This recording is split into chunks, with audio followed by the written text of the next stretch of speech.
Şeş mehberi Necva El-Cessem bi telefoneke hat agahdar kirin ku alîkariya neteweyî ya bo wê ew ê were qutkirin. Necva niha tê di koşek û çar zarokên xwe xwedî bike û kirêya konê wan ya li kampeke pinaberên Sûrî li deşta Beka ya Rojhilata Lubnanê bide. Necwayê berê alîkariya xwarinê û diravê ku piraniya lêçûnên wan yên mehane yên bingehîn werdigirt. Lê malbat niha mehane $20 werdigire ku tenê têrî kirêya konê wan dike. Mêrê wê tenê carcaran wek karker dixebite û Necwa dibêje ku zarokên wê pir piçûk in ku ew wan bişîne xebatê. تورا تیرا خواه نانیمه تنیه از نکارم بخبتم و زاروکین من جی پر بچوکن کو از وان بشینم زویان او جبرکیم خورنی باش مازن نابه و اگر هر برطاوه نکاره بخبته.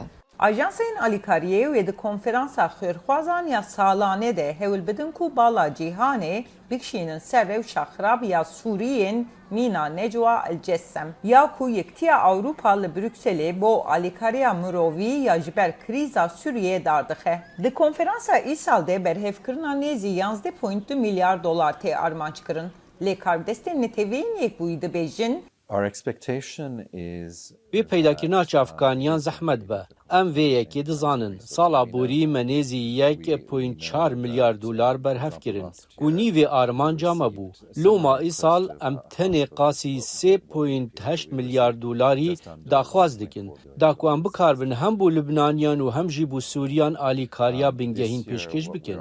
Ji bo gelek pinaberên Sûrî jiyana li kampan 12 sal piştî destpêkirina şer hê berdewam dike. Hikmet El-Sifrî 10 salin li Lubnanê ye. Ew li ser erebokê motorî dixebite ku debara xwe bike. Lê karê wî ticar têr nake ku dehateke wan berdewam hebe. Dema ku şer destpêkir zarokên wî pitik bûne û wan hemû zaroktiya xwe li kampê derbas kirine. Rawj zor zehmet e li zarokên min binêrin. Dema hat nevir ew 2, 3 yan jî 4 salî bûn. Mezinê wan 4 salî bû. Ev Mihemed e niha 15 sal ye. Sibe roja wî bi tevahî winda ye. Fitêym El-Cenûd tê di koşiya ku negirî. Dema wê behs dikir ku ew û mêrê wê çawa dikarin tenê yek ji 6 zarokên xwe bişînin dibistanê. Zarokên wê qet xweza nedîtine.